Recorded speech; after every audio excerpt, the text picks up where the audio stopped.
मतलब होता है अलविदा। और जब हमारी जिंदगी का कोई बेहद करीबी हमसे अचानक बिना किसी प्लानिंग के गुड बाय कह दे तो उससे ज्यादा ट्रेजिक क्या ही हो सकता है। इस ट्रेजेडी को निर्देशक विकास बहल ह्यूमर, इमोशन, सेल्फ रियलाइजेशन और ट्रांसफॉर्मेशन की एक परतदार कहानी के साथ बुनते हैं। आप इसे देखते हुए कभी मुस्कुरा देते हैं तो कई बार आपकी आंखें नम हो जाती है। असल में फिल्म गुड बाय का फलसफा इन पंक्तियों से बयां होता है। जीवन अलविदा के बारे में नहीं है, बल्कि अलविदा कहने के लिए बहुत सारी अच्छी यादें बनाने के बारे में है। तो दोस्तों, आज हम एक्सप्लेन करने वाले हैं गुड बाय मूवी को, जो कि हाल ही में रिलीज हुई है। तो वीडियो को शुरू करते हैं। और अगर आपको वीडियो अच्छा लगे तो वीडियो को लाइक जरूर कीजिएगा, और ऐसे ही वीडियोस पाने के लिए आप हमारे चैनल को सब्सक्राइब भी कर सकते हैं, ताकि आपको इसी तरह के लेटेस्ट और फ्रेश कंटेंट मिलते रहे। तो फिल्म की कहानी शुरू होती है तारा भल्ला की विक्ट्री पार्टी से। दरअसल आज वो अपना पहला केस जीती है, इसलिए केस जीतने के चक्कर में आज वो जीतने का जश्न मना रही है। उसके घर चंडीगढ़ से उसके पिता हरीश भल्ला उसे लगातार फोन कर रहे हैं, मगर पार्टी में मस्त तारा फोन कॉल्स को नजरअंदाज कर देती है। अब अगली सुबह तारा जब नशे की हालत में उठती है तो उसे हैंगओवर होता है। वो कुछ बोलने की स्थिति में तो नहीं होती है, लेकिन जब उसके डोर पर कोई आदमी आता है और वो तारा को उसका मोबाइल देता है, साथ में वो ये भी बताता है कि रात को उसके पापा का लगातार फोन आ रहा था। उसने बहुत देर तक ट्राई किया कि वो कॉल को ना उठाए, लेकिन आखिरकार उसे कॉल उठाना पड़ा। और कॉल उठाते से ही उसके पापा ने कहा कि तारा की मॉम की डेथ हो चुकी है। और ये बात सुनते से ही तारा के तो पैरों तले जमीन खिसक जाती है। तो इस परिवार के अन्य सदस्य में बड़ा बेटा अंगद और उसकी फिरंगी बहू डेजी भी विदेश में शिफ्ट हो चुके हैं। उन्हें भी गायत्री की डेथ के बारे में पता चल चुका था। साथ ही दूसरा गोद लिया हुआ बेटा करण भी अब अब्रॉड में शिफ्ट हो चुका है। उसे भी गायत्री की डेथ के बारे में खबर लग चुकी थी। और सबसे छोटे बेटे का नाम नकुल होता है, जो कि पर्वतारोहणी के लिए गया हुआ है। और सिर्फ नकुल को ही अपनी माँ की डेथ के बारे में नहीं मालूम है, बाकी सबको मालूम है। तो गायत्री के पति यानी कि हरीश भल्ला ने सभी को खबर कर दिया था। हालांकि ये काम हरीश का नहीं था, बल्कि ये काम गायत्री किया करती थी। उसने सोचा भी नहीं होगा कि ये सब उसे मैनेज करना होगा। जिसके बाद हरीश अपनी पत्नी गायत्री की यादों को याद करने लगता है, जब वो बहुत खुश थे और उन्होंने एक स्टूपिड नाम का एक कुत्ता भी घर लेकर आए थे। गायत्री जब घर में हुआ करती थी तो सभी बच्चे बहुत ज्यादा खुश रहते थे, क्योंकि गायत्री सब कुछ आसानी से मैनेज कर लिया करती थी और सब पर ध्यान भी देती थी। तो तारा अपने घर पहुंच चुकी थी और अपनी माँ की बॉडी को देखकर वो पूरी तरह से टूट चुकी थी। और तारा को बहुत बुरा भी लग रहा था, क्योंकि उसकी माँ को नीचे रखा था, उनके पैर को धागे से बांधा गया था और उनके नाक में रुई लगाई गई थी। अब क्योंकि तारा एक लॉयर और एक पढ़ी लिखी लड़की है, इसलिए वो इन सब में नहीं मानती है। उसे हर चीज में लॉजिक लगाने की आदत है, इसलिए वो अपने पिता के पास जाती है और उनसे कहती है कि ये सब कुछ नहीं करना होगा, क्योंकि अगर आज माँ होती तो उनको ये सब कुछ बिल्कुल भी पसंद नहीं आता। लेकिन हरीश के पास में ही पीपी अंकल बैठे हुए थे, जो कि उनके फैमिली फ्रेंड है। वो उनसे कहते हैं कि अंतिम संस्कार की यही रीति रिवाज है और हमें इन्हीं प्रक्रिया को अपनाना होगा, क्योंकि हिंदू रीति रिवाज में इसी तरह से अंतिम संस्कार किया जाता है। इसके बावजूद तारा अपने पिता से झगड़ने लगती है, जिस पर हरीश उनसे कहते हैं कि तुम्हें ये सब कुछ बोलने का बिल्कुल भी हक नहीं है, क्योंकि जब वो उसके पास कॉल कर रहा था तब वो पार्टी कर रही थी और उसे अपनी माँ की डेथ के बारे में एक बीटर को बताना पड़ा। और ये बात कहीं ना कहीं तारा को भी बहुत बुरी लगती है। अब पीपी अंकल के कहने पर गायत्री की बॉडी को ईस्ट साइड पर रखा जाता है, लेकिन यहाँ पर किसी को भी नहीं मालूम था कि ईस्ट किस साइड है, इसलिए वो बॉडी को चारों तरफ घुमाकर उसी साइड पर रख देते हैं जहाँ पर पहले रखी हुई थी। साथ में पीपी अंकल उन्हें कुछ रूल्स भी बता देते हैं कि 13 दिन तक उनकी आत्मा यहीं पर मंडराती रहेगी और उनकी मन की शांति के लिए हम वो सब कुछ करेंगे जिससे कि गायत्री की मन को शांति मिले। साथ में वो कहते हैं कि इन 13 दिनों में उनकी आत्मा यहीं पर रहने वाली है। अब हरीश अपने बेटे अंगद के पास कॉल करते हैं, जो कि अब्रॉड में रहता है। तो यहाँ पर अंगद हरीश को बताता है कि उसकी फ्लाइट जो है वो थोड़ा डीले हो चुकी है, इसलिए वो शायद कुछ देरी से पहुंचे। दूसरी तरफ करण और डेजी अब घर पहुंच चुके थे। साथ में हमें तारा के नाना जी को भी बताया जाता है, जो कि हॉस्पिटल में बीमार है। उन्हें अभी तक गायत्री के बारे में नहीं मालूम है और यहाँ पर सभी लोग यही कहते हैं कि उन्हें इस बारे में मालूम नहीं चलना चाहिए, क्योंकि अगर वो जान लेंगे तो शायद उनकी तबीयत और बिगड़ जाए। लेकिन यहाँ पर उनके नाना जी को किसी तरह से गायत्री की डेथ के बारे में पता चल जाता है। आगे हम देखते हैं कि तारा अपनी कुछ पुरानी यादों को याद कर रही थी, जिसमें कि वो अपने पिता को बताती है कि उसे पढ़ाई करने के लिए मुंबई जाना होगा।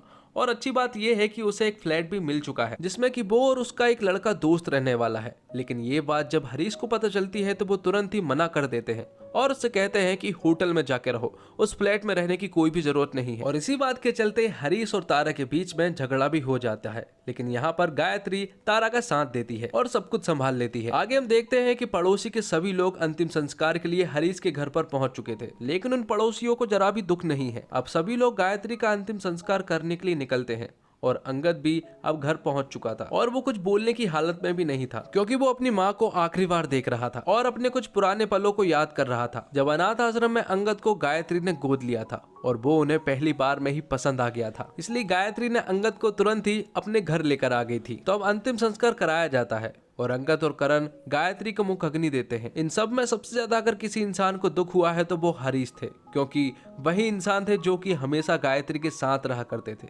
क्योंकि सारे बच्चे तो विदेश में रहा करते हैं और वो अपनी लाइफ में हमेशा बिजी ही रहते हैं। इसके बाद जब सारे बच्चे घर पहुंच जाते हैं और हरीश जब करण और डेजी के कमरे के पास जाता है और जब वो करण को बाहर बुलाते हैं तो हरीश को पता चलता है कि करण और डेजी तो इंटीमेट हो रहे थे। ये सारी चीजें देखकर हरीश करण पर बहुत चिल्लाते हैं। वो कहते हैं कि तुम्हें अभी ये सब चीजें नहीं करनी चाहिए और खूब चिल्लाने लगते हैं। लेकिन यहाँ पर करण हरीश से कहता है कि उसने अपनी मम्मा से वादा किया था कि इस बार वो उन्हें जरूर दादी बनाएगा, इसलिए उसे ये सब चीजें करनी पड़ रही है। लेकिन थोड़ी ही देर में यहाँ पर तारा भी आ जाती है और वो अपने पिता से झगड़ने लगती और कहती कि माँ को ये सारी चीजें पसंद नहीं आती, कि किस तरह से नाक में रुई ठूसना, पैरों को बांधना। क्या आपने कभी सोचा कि माँ को अंतिम संस्कार में उन्होंने किस तरह से सोचा होगा कि उन्हें किस तरह से विदाई करनी है। लेकिन यहाँ पर हरीश उनसे कहते हैं कि ये कोई बर्थडे नहीं है, हिंदू रीति रिवाज में इसी तरह से अंतिम संस्कार किया जाता है, इसलिए हम उसी प्रक्रिया को अपनाएंगे। अब कुछ दिनों के बाद सभी लोग हरिद्वार जाते हैं, क्योंकि उन्हें गायत्री की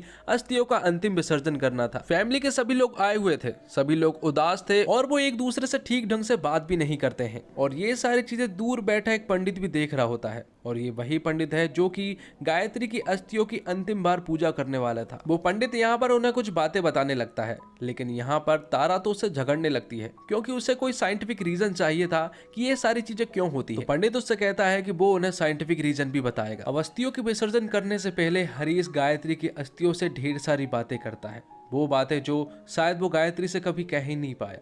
इसलिए हरीश गायत्री से वो सारी बातें कह देता है जो कि वो गायत्री से कहना चाहता था। और यहाँ पर हरीश काफी ज्यादा उदास भी था और इस तरह से उनके बच्चे भी काफी उदास थे। जिसके बाद पंडित जी सभी को बताते हैं कि आखिर अस्थियों का विसर्जन गंगा में ही क्यों किया जाता है। तब वो हस्तिनापुर के राजा की एक कहानी सुनाते हैं और कहते हैं कि गंगा नदी के बाजू में एक स्त्री खड़ी थी और उन्हें वो पहली नजर में ही पसंद आ गई थी, इसलिए वो तुरंत ही उसके पास गए और उनसे शादी का प्रस्ताव रखा। स्त्री भी मान गई थी, लेकिन बदले में उन्होंने एक वचन लिया। उनसे वचन उन्होंने ये लिया कि वो शादी के लिए मान जा रही है, लेकिन वो उनसे जिंदगी भर कभी भी कोई प्रश्न नहीं पूछेंगे। तो राजा भी उनकी बात मान लेते हैं। तो कुछ दिनों बाद उनका एक बच्चा हुआ और हस्तिनापुर की रानी उस बच्चे को उठाकर नदी के साइड में ले गई और उस बच्चे को नदी में डालकर बहा दिया। अब राजा उनसे कुछ पूछ नहीं सकता था, क्योंकि अगर वो प्रश्न पूछेगा तो वचन टूट जाएगा, क्योंकि राजा ने पहले ही उनसे वचन ले रखा है कि वो कोई भी प्रश्न नहीं पूछेंगे।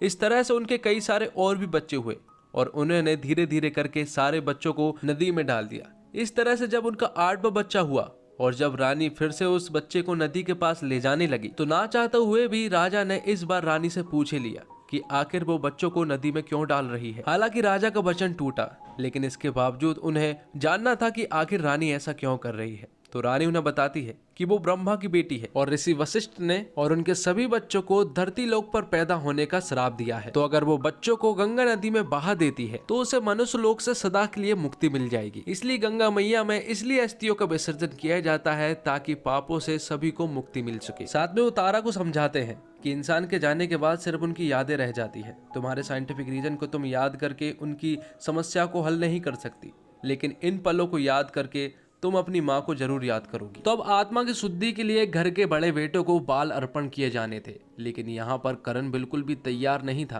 क्योंकि उसकी मीटिंग्स रहती है और वो विदेश में रहता है और इन सब बातों को विदेश में कोई भी नहीं मानता है। इसलिए वो पंडित जी से कहता है कि वो बाल नहीं दे सकता। तब पंडित जी कोई अरेंजमेंट करके दूसरा रास्ता निकाल लेते हैं। यहाँ पर हरीश की फैमिली के साथ सभी चीजें अच्छी हो रही थी, काफी सारे ज्ञान की बातें भी मिल रही थी और सभी लोग काफी क्लोज भी आ रहे थे। वो लोग भी जो कि ठीक ढंग से बात भी नहीं किया करते थे, अब वो एक दूसरे से काफी अच्छे से बात करते हैं और अपनी बातों को समझते भी हैं। जिसके बाद सभी लोग घर आ जाते हैं और तारा के नैना जी की भी अब हॉस्पिटल से छुट्टी हो चुकी थी और वो भी घर आ चुके थे। कुछ दिन बाद सब कुछ नॉर्मल होने लगता है, सभी लोग पहले की तरह खुश रहने लगते हैं। साथ में जब तारा और हरीश साथ में बैठे हुए थे तो यहाँ पर हरीश तारा को कुछ बातें बताते हैं। वो उससे कहते हैं कि उसकी शादी गायत्री से कभी होने ही नहीं वाली थी।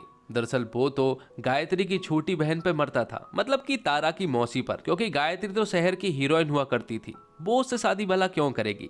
लेकिन यहाँ पर गायत्री की बहन ने हरीश के इस शादी के प्रस्ताव को गायत्री को दे दिया और गायत्री भी मान गई। कुछ दिनों बाद हरीश का बर्थडे था और सभी लोग उनके बर्थडे को सेलिब्रेट कर रहे थे। यहाँ पर एक बात और पता चलती है कि अभी तक उनके छोटे बेटे नकुल को उसकी माँ की डेथ के बारे में नहीं मालूम है। और जब वो घर आता है और जब वो देखता है कि घर में बर्थडे पार्टी चल रही है तो वो बहुत खुश होता है और वो अपने भाइयों और बहनों को देखकर काफी खुश होता है, क्योंकि एक साथ वो काफी दिनों बाद मिल रहे थे। लेकिन उसे ये नहीं मालूम है कि अब उसकी मां नहीं रही। और जब आखिर में उसे ये बात पता चलती है कि उसकी मां नहीं रही तो वो बहुत रोता है, क्योंकि अंतिम वक्त पर वो उनके साथ नहीं था। अब फिल्म के आखिर में गायत्री के कुछ हैप्पी मोमेंट्स को दिखाया जाता है जब वो खुश रहा करती थी और अपने परिवार का पूरी तरह से ख्याल भी रखा करती। लेकिन अब ये जिम्मेदारी हरीश को मिल चुकी थी और वो भी पूरी तरह से उस जिम्मेदारी को निभा रहा था, लेकिन गायत्री की कमी को वो पूरी नहीं कर सकता। तो दोस्तों, जब परिवार में किसी बुजुर्ग का निधन हो जाता है, परिवार में शोक का माहौल होता है। लेकिन आज के दौर में जब बच्चे रोजगार की वजह से अपने माता पिता से दूर शहर या दूसरे देश में रहते हैं तो उनके सामने यह कठिनाइयां आती है अंतिम संस्कार में कैसे शामिल हो। ऐसे में कुछ घर आते हैं और कुछ नहीं भी आ पाते हैं। फिर जिनको मॉडर्न कहा जाता है उनके मन में कई सवाल होते हैं कि जिस तरह से अंतिम संस्कार किया जा रहा है वो वैसा होना चाहिए या फिर नहीं। हमारे समाज में किसी भी पर्व, त्योहार, शादी या अंतिम संस्कार को लेकर तमाम तरह के रीति रिवाज बनाए गए हैं। अब ये हम पर निर्भर करता है कि हम उन रीति रिवाजों को मानकर समझे या समझकर माने। आस्था के पीछे कई बार साइंस व लॉजिक लगाने की कोशिश की जा रही है। साइंस और कस्टम के बीच की इसी आपसी मतभेद की कहानी है गुड बाय। गुड बाय महज फैमिली ड्रामा फिल्म नहीं है, बल्कि यहाँ अपने रीति रिवाजों के प्रति हमारी सोच व धारणाओं की भी बात है। वैसे तो हम अपनी जिंदगी में बहुत सी प्लानिंग करते हैं, पर क्या कभी इस बात की प्लानिंग की है कि मरने के बाद हमारा अंतिम संस्कार किस तरह से होगा। किसी की मौत के बाद उसके तमाम करीबी उस इंसान से जुड़ी पसंदीदा चीजों का जतन कर अंतिम संस्कार की तैयारी करते हैं, लेकिन अगर पहले से ही अंतिम संस्कार की प्लानिंग हो तो कितना अलग होगा। फिल्म गुड बाय देखने के बाद आपके जहन में ये ख्याल जरूर आएगा। हरीश का किरदार निभा रहा अमिताभ बच्चन ने 80वें बर्थडे से कुछ दिन पहले ये साबित कर दिया कि उन्हें क्यों बॉलीवुड का बादशाह कहा जाता है। हरीश के किरदार में अमिताभ बच्चन ने जान फूंक दी है, साथ ही एक पिता के संघर्ष को बखूबी दिखाया है। गायत्री के किरदार में नीना गुप्ता को देखना एक विजुअल ट्रीट है। स्क्रीन पर जब वह आई हैं उन्होंने अपने दमदार उपस्थिति दर्ज की है। वहीं तारा के किरदार के साथ रश्मिका मंदाना ने न्याय किया है। भल्ला फिल्म के सभी सदस्यों में आप तारा के किरदार से सबसे ज्यादा जुड़ाव महसूस करेंगे, जो सवाल पूछती है और हर चीज के पीछे की वजह ढूंढने की कोशिश करती है। हालांकि बॉलीवुड में डेब्यू के बाद रश्मिका को अपनी भाषा में काम करने की जरूरत है। गुड बाय को विकास बहल ने डायरेक्ट किया है। एक फैमिली इंटरटेनर में जो होना चाहिए गुड बाय में वो है। विकास बहल फिल्म के डायरेक्टर के अलावा इसके राइटर भी है। माता पिता और बच्चे के संबंध को दिखाना हो या फिर परिवार में चल रही बहस हो, हर इमोशन को विकास ने बेहतरीन ढंग से पर्दे पर उतारा है। फिल्म के डायलॉग्स काफी अच्छे हैं जो दर्शकों को बांधने में बेहद अहम है। तो गुड बाय हंसाती है, रुलाती है और एक परिवार में रिश्तों के गहराइयों को बेहद बेहतरीन ढंग से समझाती है। फिल्म में ऐसे कई पल हैं जो ये आपकी सोचने पर मजबूर कर देगी कि जिंदगी बेहद छोटी है। फिल्म देखने के बाद आप अपने घर जाकर अपने माता पिता को गले लगा लेंगे। फिल्म में कई पल हैं जो आपको हंसाएंगे और आंखें भी नम हो जाएंगी। तो दोस्तों, उम्मीद करता हूँ आपको वीडियो पसंद आई होगी। वीडियो पसंद आई हो तो वीडियो को लाइक जरूर कीजिएगा और इसी तरह के